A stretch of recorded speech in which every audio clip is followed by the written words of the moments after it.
as opposed to what happened with the EC, NXT, CW show.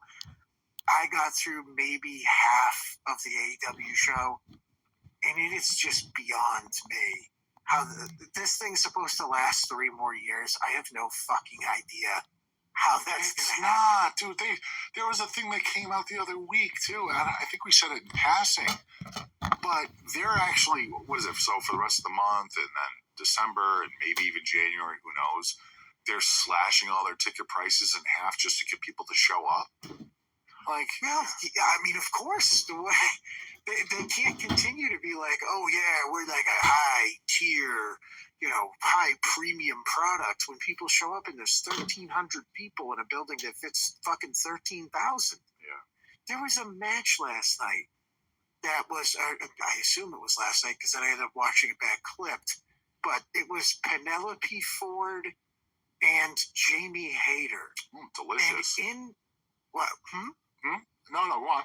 Oh, no, I'm sorry. I thought you said, who was that? I'm like, oh no. Believe me, I feel you.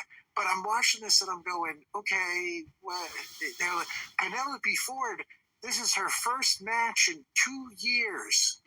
2 years? Like, yeah, she hasn't wrestled in 2 fucking years. I think what they meant to say was it's the first match she's going to try at in 2 years. Oh, yes, okay, yes. Well, no, I'm like, so wait, assuming that is true, though, Mish, she's been under contract for 2 years, and she didn't wrestle once? And they put her on television, and they're like, yeah, go ahead, have fun. Like, 2 years. And are you surprised, though? The company has so much ill will based around how they conduct business and with their contracts. Shout out to Drew Yari. He's like, yeah, NXT is worth $25 million on CW, and AEW is worth $185 million on WB. So, boy, and they lost. They lost last night. What was the actual numbers? Let me see if I can find the actual numbers here. It was in the 500s, that's for sure. Yeah, it was. All right, so let's see. The NXT, blah, blah, blah. That's Raw rating. Oh, Phil just popped it up. Did he? All right, let's see. Phil, 619,000 for NXT. AEW, 523,000. I saw Dave had a little blurb out there saying, yeah, but if NXT was on its regular time, it's like, no, dude. Oh, my God. It's like, yeah, then what? Then what, dude? What does that mean? Does he think that every single person then that watched NXT would then have watched AEW? Because that's not true, because that doesn't happen. Right. That doesn't happen every single week. Well, I think what he's saying is that the bleed over viewers that decided to watch NXT, usually on a Tuesday, would have watched AEW on Wednesday and padded those numbers higher. Oh, good heavens. Which is still a stretch, because it's like, well, you're not really determining anything if you're saying that the people that are watching WWE are the same ones watching AEW. Like, at that point, when you really look at it, where's the fight? Isn't the fight supposed to be the branding, or people following the brand of WWE, or NXT in this case, versus people following the brand of AEW? Because that's the real fight. If you have a bunch of people, which I'm sure a lot of those numbers too, were people flipping channels, right? A lot of people flipping channels. How do you sit there and classify those? I did that for the first half an hour until I realized the NXT show was, I'm just like, why am I doing this to myself? I'm just going to watch the NXT show. But that's what I'm saying, is like, how do you sit there and classify them one way or another in a positive when you have to literally take away even more numbers from both shows if you're trying to get out brand loyalists? Right. Well, there's no reason to really tune into that fucking Wednesday show. Like, the only reason why I will put it on now is, like, I was out taking a walk. The weather's still nice. It's slightly horrifying that it's 80 degrees in November in New England, but that's another story. And so I'm just like, all right, let me just put on the fucking AEW show and I'll give it a watch, see. And I'm going through it and I'm thinking to myself, this is wild. Who's fucking really turning this on and going, I have a real need to be engaged by this and continue to tune in. The Moxley thing is wildly ineffective. I mean, their whole story with that is, well, what's going on? Well, you guys will know someday. All right. Wait, what? That's for weeks. The whole thing is, yeah, we're gonna just beat the shit out of you guys. Well, why? You'll find out. There's no way that Will we? There's no way that Warner's not looking at what happened this week and just kind of shaking their heads. There's no Oh fucking God, they gotta know. They gotta know that this thing. And like I said, Nunzio was out drawing $1 million fucking talent. right. Allegedly, well, I mean, $1 million in pay, not an actual worth. But Nunzio, 52-year-old, not even dead, like not even strong dad body, like bordering on grandpa body, was getting people fucking all riled up to watch a match more than AEW. You know what? The one thing I really got from the NXT show last night, though, I really hope they do more of that crossover stuff. I'm not saying that every week we should have the ECW originals coming back out there, but man, how refreshing was it to just see Rob in the background talking with different female talents or whatever, or seeing Nunzio out there, or even Bubba. I'm just saying. I'm not saying that I need to see them in the ring. Bubba that credit, but yeah, he was on fire last night, dude. The people loved him. Rhino too. Why can't we have a little bit more Rhino in NXT or WWE? I'm okay with it. I think what I'm gathering here is that in order for us to get more of these kids over today, maybe we need to start making a lot more of these connections to the past, and not in a way that they're doing a tag team match every week. It doesn't have to be that. But maybe even just the idea, like the way that JBL was supposed to be with Baron Corbin. Maybe this is the way that we have to go, where we introduce these guys almost as the mentor-mentee relationship to some of these newer kids. Because we were talking about it earlier, and there's obviously the WWE ID program just came out with some of their new picks, and we'll get into that in a second. But I think that the biggest thing that a lot of these NXT kids struggle with, it isn't the performance in the ring. It isn't the ability to have a good match, because I think a lot of the NXT matches are fun. I don't think they're all flippy dippy matches. It's not like it's all fucking AEW Shindy Fest. But at the same time, the one thing that they seem to really lack on is that connection to the audience. They lack on their promo skills. They lack on things that guys like from the ECW days just kind of got it naturally over time. And I'm wondering if you start building those relationships between them, if you start adding them into that system as just a way to maybe even coerce the best out of these kids, I think the next brand of people that go up to the WWE main roster will have a running start. I mean, who wouldn't? Yeah, absolutely. Right. Who wouldn't want to learn from some of these people? Like, yeah, okay, well, I get it. Rhino's not we know who wouldn't want to learn from these people. They have their own wrestling. Hello, Moto.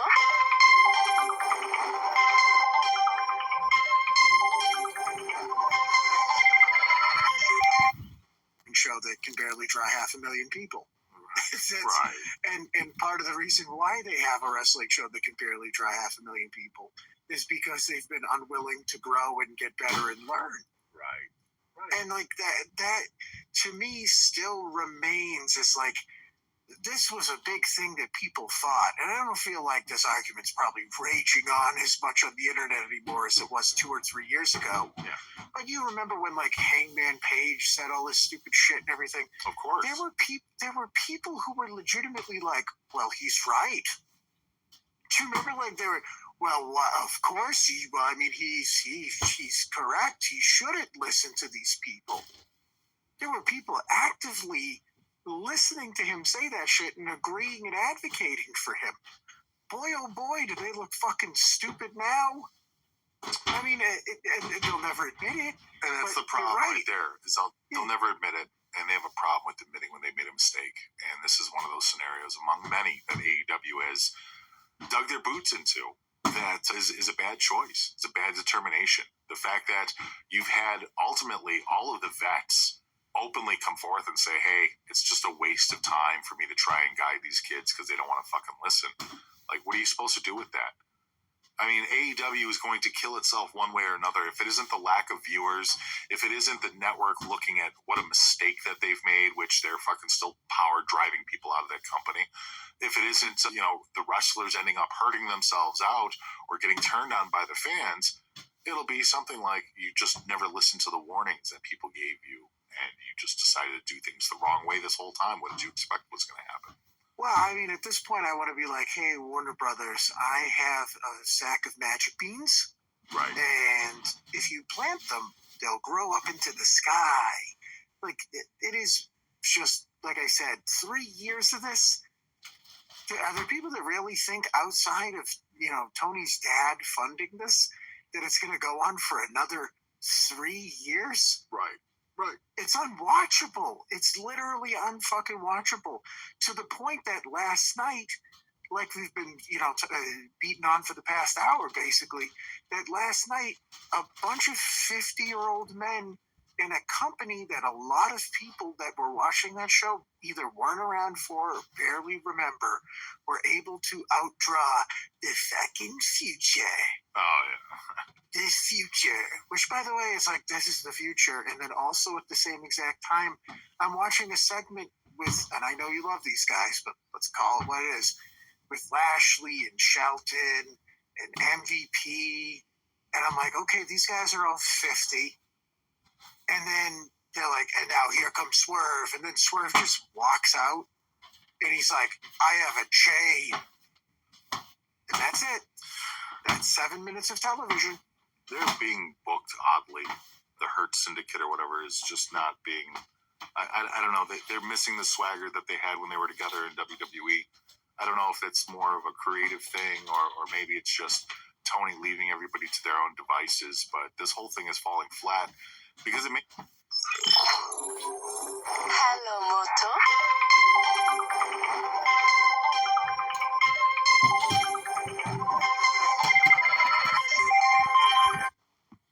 me wonder if they ever understood why they were popular. It almost feels like MVP is leading the guys out there, Shelton and Bobby, in this way of thinking we're popular because we're individually popular. And it's like, no, I think it was the representation of the group in WWE that made you popular. And not necessarily because it was WWE, but the fact that it was 4 guys against the world, it was structured in a way that you guys weren't the dominating force in WWE. You were a strong force in WWE, but your unity is what made you strong. In AEW, it feels like they're just trying to be the Black NWO in a lot of ways, or the Black Millionaires Club. Well, meanwhile, we're also running pretty much the same exact angle later in the hour. You know what I mean? That's why I said maybe more of the Black Millionaires Club. It would be... Hello, Moto.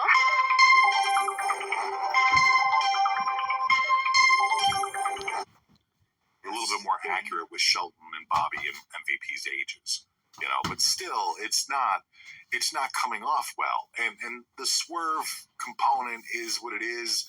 I just don't feel like this should have been an end goal. This should have been down the road. I think that the Hurt Syndicate needed more people to beat up and maybe some storylines to go through to establish themselves. But what the fuck do I know? I'm just a stupid fan. So, like... No, well, I mean, look at the competition booking-wise, sir. You know what I mean? Like, I think that's what leaves when people are like, oh, people are going to beat on the show and it's so easy to beat on or whatever. I'm like, you're right, it is so easy to beat on because it's being booked by a fan. Yeah. And then when people go, well, why do the fans feel like they can pick on it? Because it's booked by a fan. Right. If Tony is completely on the same level as them, totally. If Paul Heyman sits down and books a year worth of television, and there's people that nitpick it, and they're like, "Oh, I don't know, I don't like that," and someone could say, "You don't know more than Paul Heyman."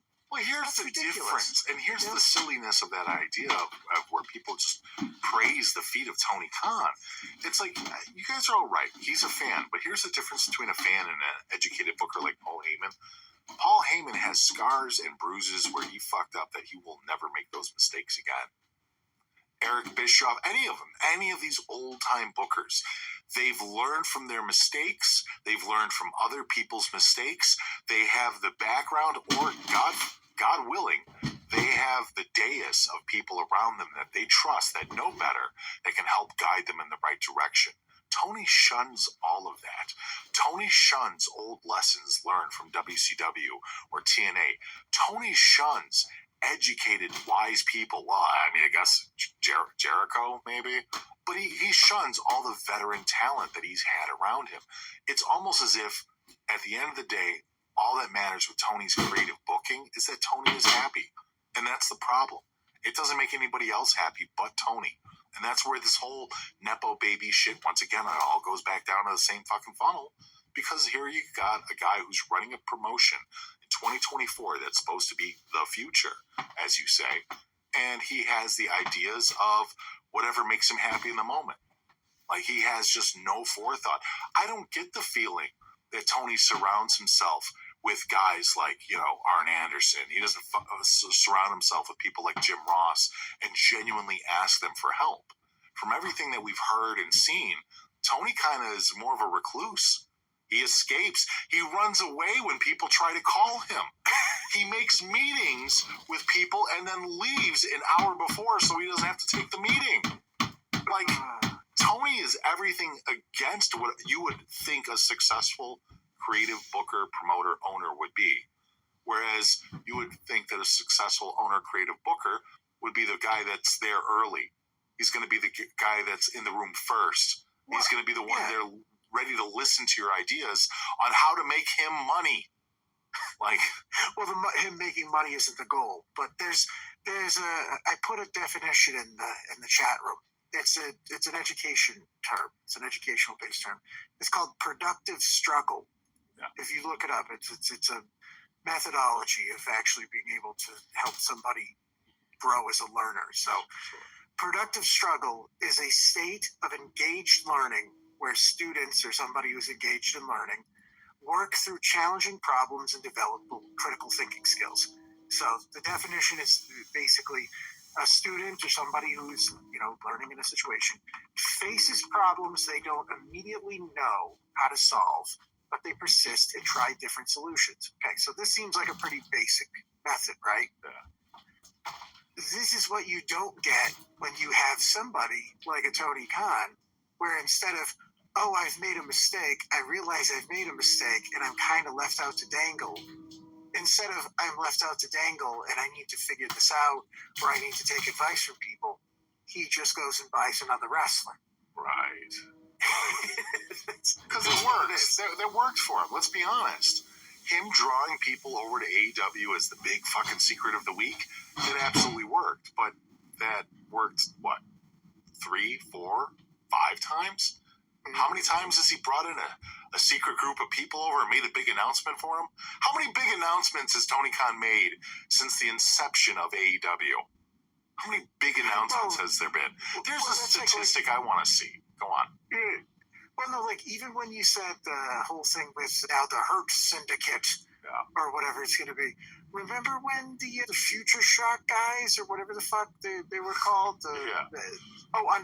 Undisputed Era. My fault. It wasn't Future Shock. Same thing, Johnny. Potato. But that's it. It's like they bring it, they're like, look, we brought in a whole group of people from another show. You're like, well, how did they end up here? It's like, they ended up here because they were no longer needed. Right.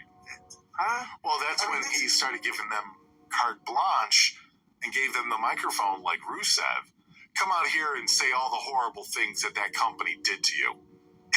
And that's the reason you're in AEW. And seriously, that's what they did. I mean, they come out there and they break Triple H's chair, right, Cody? Like, that was the whole thing was, you know what, we have no idea why we brought you in. There's no storyline reason for us bringing you in.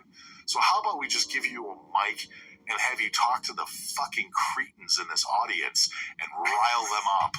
Who desperately need you to tell them that they're doing the right thing and Right. the WWE is awful. Like, that's just such a part of who they are and what their identity is that they just need it. But hey, I mean, I guess that if they had to mark something in the win column, for AEW as far as like they finally have their guy that went cuckoo crazy.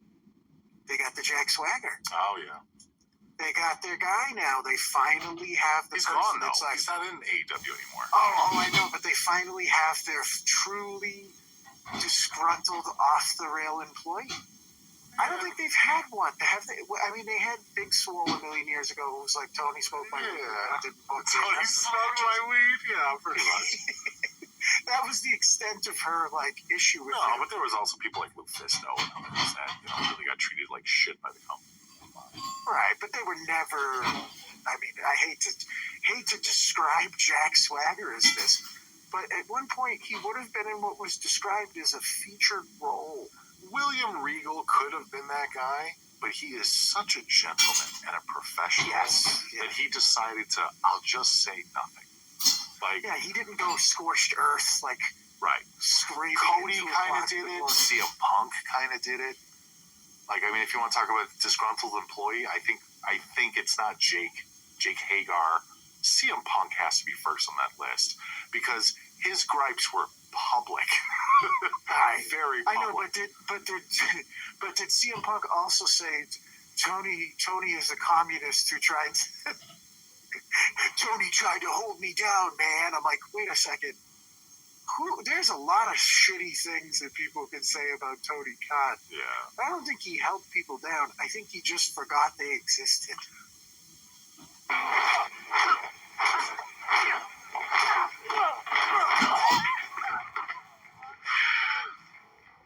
You're welcome. Slowing down. My turn, bitch.